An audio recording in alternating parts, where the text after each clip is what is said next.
How to make VLC default player on Windows 10. Today I'm going to show you two ways of changing file associations on Windows 10 to make our VLC player play our media files. So let's start.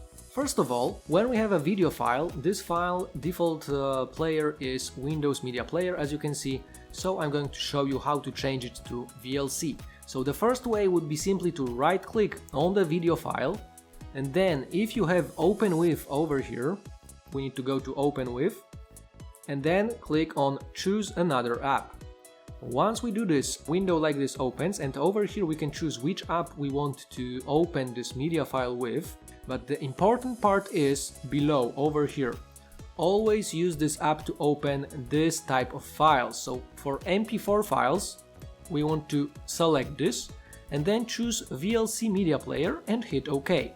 And right now the association for MP4 files was changed to VLC Player, and as you can see over here, this type of files will always be opened in VLC Player from now on. So that was the first way of changing the association, and the second way would require us to go to left bottom corner to the Start button, then go to Settings.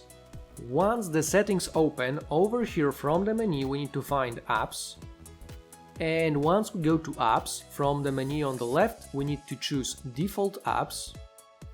And once we go to default apps, over here we can choose default music player, for example, or default video player. So all you need to do is click over here, and once you click on it, we can choose which app we want to be by default. So if you have both Windows Media Player and VLC installed on your system, you should see those two options here. So you can simply click on VLC Media Player, and from now on all the media files should be by default opened in VLC Media Player. So that's it for today. Please let me know in the comments if you managed to set VLC Player as default using this way, and remember to hit thumbs up, subscribe our channel and share this video with your friends. Thanks for watching!